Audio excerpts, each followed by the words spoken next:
Je sais que vous êtes là. Je sens votre présence. Je sais que vous avez peur. Vous avez peur de nous. Vous avez peur du changement. Je ne connais pas l'avenir. Je ne suis pas venu vous dire comment tout ça finira. Je suis venu vous dire comment ça va commencer. On sera réunis tous ensemble, on arrivera à passer, mais il faut qu'on s'unisse. Ça veut dire que de chaque territoire, c'est les soldats qu'ils ont, il faut qu'ils reviennent avec nous. Et nous, on interviendra après chez eux. On va tourner dans toute la France. D'accord. On va faire, s'ils ont fait un an de service militaire et qu'ils ont ces valeurs, les mêmes valeurs que nous, honneur et respect, ils viennent avec nous.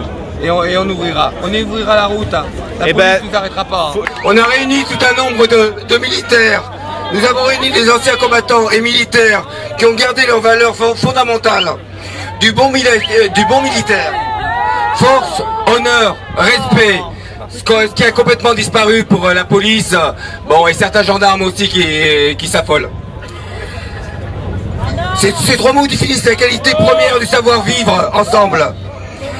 On pourrait finir par devoir. Le devoir à tout militaire est de protéger le peuple et défendre son pays. C'est ce qu'on voit pas. Hein. Arrêtez tout le peuple. Arrêtez-le.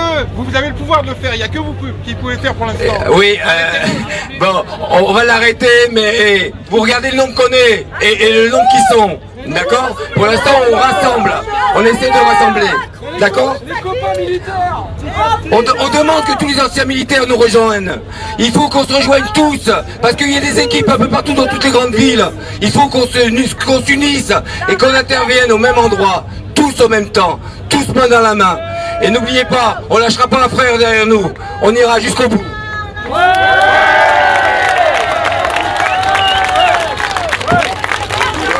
Pourquoi sommes-nous là? Pour protéger les citoyens des violences inimaginables de la police. Je dis bien de la police. Il y a 4% d'erreurs par la gendarmerie et 96% par la police des blessés. Après avoir toute cette violence commise dans les rues où les forces du désordre faisaient n'importe quoi, sans être jamais inquiétés par la justice, jamais jugés, jamais condamnés, les citoyens pacifiques étaient nassés ou pris dans des rafles ou incarcérés.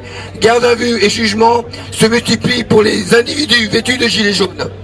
Ou les baqueux et les voltigeurs, police par deux sur une moto, qui conduit l'autre et qui matraque sur son passage une vraie chasse à court. Vous auriez vu à Paris, on n'a jamais vu ça.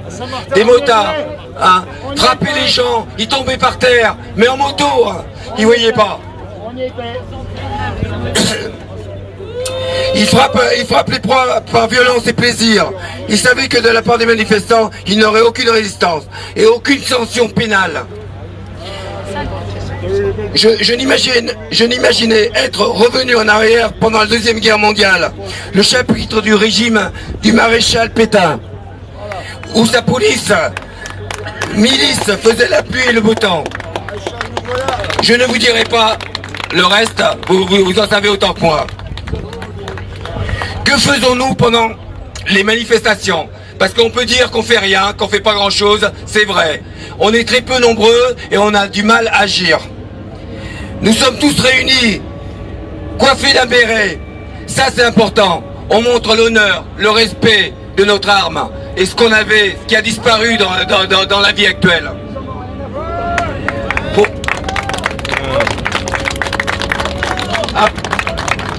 Montrant notre appartenance à notre valeur pour intervenir en nous opposant aux policiers hors la loi.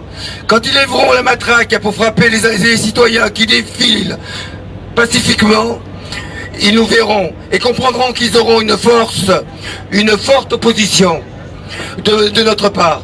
Cela sera moins facile pour eux qu'avec le peuple qu'ils ont surnommé les moutons. Nous serons respectueux des lois. Nous serons respectés des lois. Ça va péter, ça va péter, ça va péter, ça va péter, ça va péter. Nous militaires, nous serons respectueux des lois. Vous allez me dire, c'est pas possible. Mais si, c'est possible. formellement à la loi légale, sauf pour nous décider. On doit assister, on doit apporter assistance à personne en danger. Et là, je vais vous dire, c'est ça la loi.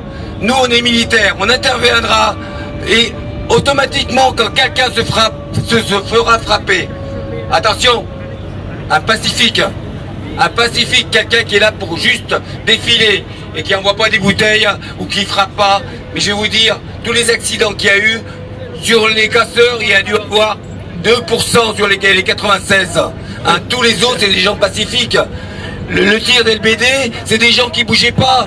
Les casseurs, ils bougent sans arrêt, ils peuvent pas les tirer. C'est complexe. C'est ça la différence. Nous, on défend les gens pacifiques. On est tous pacifiques. Et le jour qu'on vous protégera jusqu'au bout, vous verrez qu'il y aura du monde dans les rues. Et là, il faut à tout prix qu'une ligne de soldats, un groupe de soldats, soit inclus dans votre groupe à vous. Mais n'oubliez pas, c'est vous qui êtes les plus importants. C'est vous qui manifestez. Nous, on est une option. Une option. Votre option. L'option sécurité. C'est tout. Mais on ne sera pas devant. On ne prendra pas votre place. C'est votre place d'être devant. Mais c'est pas votre place de prendre des coups. C'est à nous de prendre des coups. On est là pour ça. D'accord? Je vous souhaite beaucoup de chance. Essayez de rassembler tous les anciens soldats. Essayez de leur dire de nous rejoindre. Et là, on gagnera. Je vous promets qu'on gagnera plus vite que vous pensez. Je vous suis sûr. Oh, merci. Au revoir. Et les militaires ne tireront jamais sur le peuple. Jamais.